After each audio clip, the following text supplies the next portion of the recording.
ሰላም ጤና ይስጥልኝ የተከበራችሁ የጤና ዩቲዩብ ቤተሰብ ተከታይ በሙሉ እንደምን አላችሁ? እኔ ደህና ነኝ። ዛሬ አንድ መረጃ ይዤላችሁ መጥቻለሁ። እስከ መረጃው ፍጻሜ ድረስ አብራችሁን ቆዩ። ለቻናሉ አዲስ ከሆናችሁ ላይክ፣ ሼር ኤንድ ሰብስክራይብ በማድረግ ቤተሰብ ይሁኑ።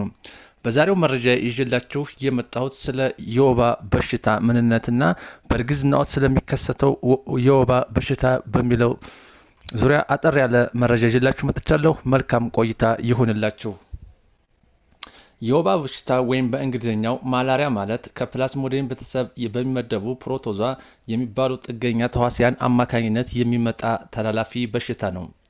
ወባን የሚያስከትሉ 5 አይነት የተለያዩ ፕላዝሞዲየም ዝርያዎች ያሉ ሲሆን እነዚህም ፕላዝሞዲየም ፋልሲፓረም ወይም ከባድ የተባለው የወባ በሽታን የሚያስከትለው ነው። ይህ ማለት ፕላዝሞዲየም ፋልሲፓረም የሚባለው በጣም ከባድ የወባን በሽታ ሊያስከትል የሚችል የወባ ዝርያ ነው ማለት ነው። ይህ ከሌላው ይለያል ማለት ነው። ሌላው ፕላዝሞዲየም ቪቫክስ ወይም ፒ ቪቫክስ፣ ፒ ኦቫሌ እና ፒ ማላሪያ እንዲሁም ፒ ኖውለስ ይባላል ማለት ነው። ይህ በእኛ ሀገር በኢትዮጵያ የተለመደ አይደለም ማለት ነው። ፒ ኖውለስ የሚባለው የወባ ዝርያ አንዳንድ ጊዜ ግን በአንድ ህመም ውስጥ ያሉ የተቀላቀሉ የፕላዝሞዲየም ዝርያዎች ማለትም ከአንድ የሚበልጡ ዝርያዎች አብረው ሊገኙ ይችላሉ። በአንድ ህመም ወይም አንድ ሰው በወባ የተጠቃ ሰው ከአንድ በላይ የወባ ህመሞች ሊያስከትል ይችላል ማለት ነው፣ ወይም ሊይዘው ይችላል። የመተላለፊያ መንገዶች ውስጥ ምንድን ናቸው? በዋነኝነት በሴቷ አኖፊሎስ ሞስኪቶ ወይም በሴቷ አኖፊሊስ የምትባለው የወባ ትንኝ ንክሻ ምክንያት ከታመመው ወደ ጤነኛው ሰው ስታስተላልፍ ወንዱ የወባ ትንኝ ቢነክስም አያስተላልፍም ማለት ነው። ሴቷ ነች ማለት ነው። በእርግዝና ጊዜ ከእናት ወደ ጽንስ የወባ በሽታ ምልክቶች ምንድን ናቸው? የወባ በሽታ ምልክቶች በታማሚው ላይ እንደደረሰበት የህመሙ የክብደት ደረጃ በሁለት መደብ የሚከፈል ይሆናል እና ምልክቶቹም ከዚሁ አንጻር የሚታዩ ይሆናል። ይኸውም ያልተወሳሰበ ወይም አንኮምፕሊኬትድ ማላሪያ እና ከባድ ወባ ወይም ሴቨር ማላሪያ ብለን ሴቨር ማላሪያ በመባል በሁለት ይከፈላል ማለት ነው።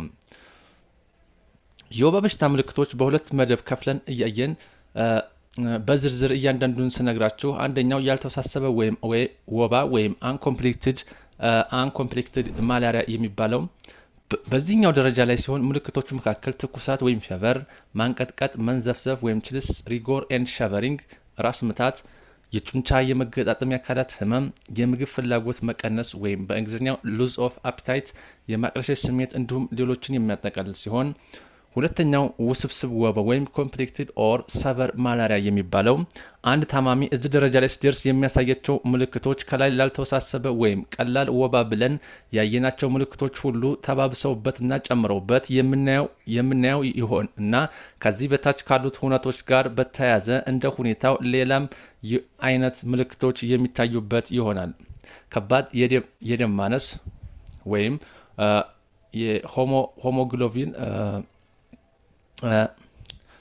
ሌዛን 5 ግራም ሲሆን ማለት ነው። የደም ስኳር የእጅጉ ማነስ፣ ድካም፣ የሰውነት የመጠስጠስ ስሜት፣ የሳምባ እብጠት ወይም ፑልሞናሪ ኢዴማ፣ ለመተንፈስ መቸገር፣ ትንፋሽ ማጠር፣ የጭንቅላት ወባ፣ ኮማ ውስጥ መሆን፣ ኢንፍርፍሪት፣ ራስ ምታት፣ ያልተለመደ ድንገተኛ የደም መፍሰስ፣ እነዚህ ሁሉ የተወሳሰበ የወባ በሽታ ምልክቶች ናቸው ማለት ነው።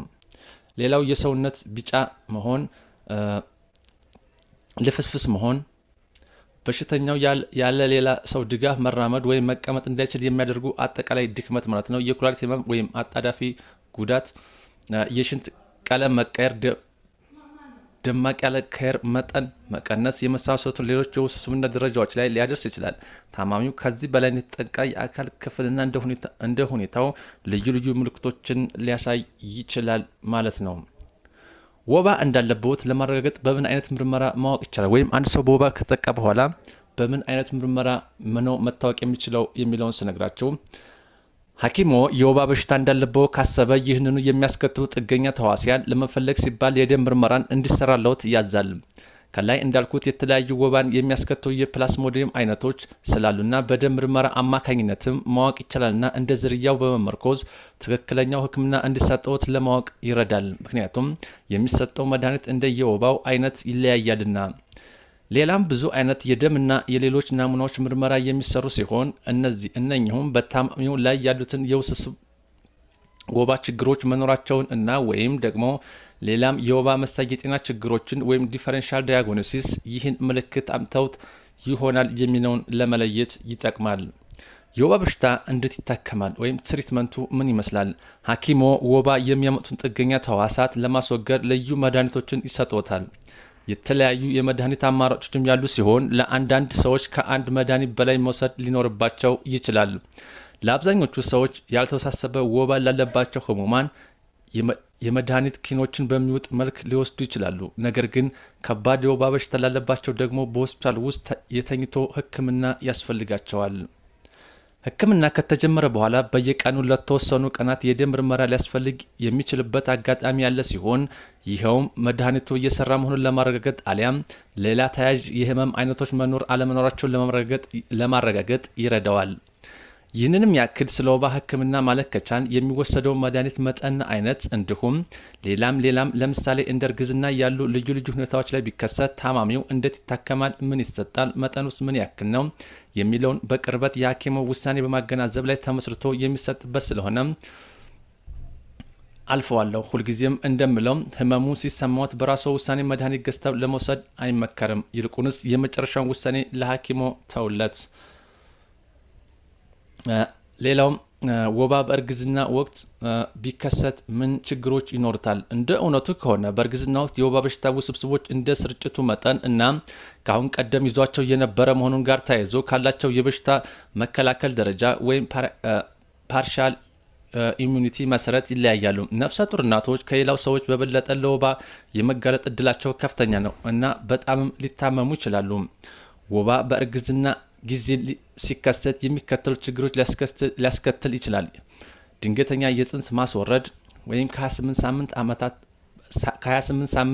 ሳምንታት በታች የሆነ ጽንስ፣ የጽንሱ ሙቶ መወለድ ወይም ሆድ ውስጥ መጥፋት ወይም ስቲል በርዝ ላይ ማለት ነው።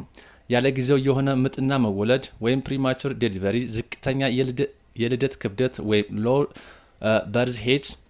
በርዝ ዌይት፣ የማህፀን ውስጥ የጽንስ መቀንጨር፣ የእናቶችና የአራስ ጨቅላ ህጻናት ሞት፣ የእናቶች ደም ማነስ። የወባ ትንኝ ንክሻን ለመከላከል የወባ በሽታን ተገላጭነትን እንዲህ መቀነስ ይቻላል። በሌሊት ቤት ውስጥ ይቆዩ። ይህ ማለት ፀሐይ ከጠለቀች በኋላና ፀሐይ ከመውጣቷ በፊት በማንኛውም ጊዜ ማለት ነው። ወደ ውጭ ሲወጡ ጫማ፣ ረጅም ባለ እጅጌ ሸሚዞች እና ረጅም ሱሪዎች መልበስ፣ የወባ መከላከያ የሚባል ኬሚካልን የያዘ ክሬም መቀባት፣ መስኮቶችና በሮች ላይ በደንብ የተዘጉ ሆነው ትንኝ በማያሳልፍ ክፍል ውስጥ መተኛት፣ የወባ ኬሚካል በተነከረ የአልጋ መረብ ወይም አጎበር ወይም ቤድኔት ስር መተኛት። ሌላው ደግሞ በጣም ተጋላጭ በሆኑ አካባቢዎች ደግሞ የወባ የትንኝ የመራቢያ ምቹ ቦታዎችን ማጥፋት እና የኬሚካል ርጭት ማከናወንም ጠቀሜታ አለው።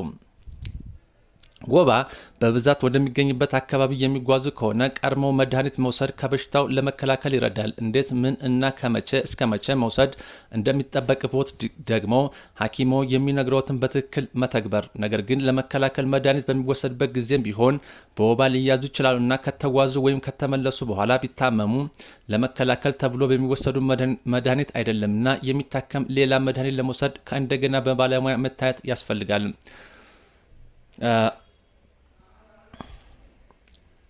በዛሬ ይዤላችሁ የመጣሁት መረጃ ይህንን ይመስላል። በሌላ ቪዲዮ ወይም መረጃ እስከምንገናኝ ድረስ ሰላምና ጤና ይሁን። እንደማጠቃለያ ያክል የወባ በሽታ በአዲስ አበባና በሌሎች አካባቢዎች በስፋት መጪው ክረምት በመሆኑ በብዛት እየተከሰቱ መሆኑን ይህን ለማገናዘብ ያክል ነው። በሌላ ቪዲዮ ወይም መረጃ እስከምንገናኝ ድረስ ሰላምና ጤና በያላችሁበት ለእናንተ ይሁን።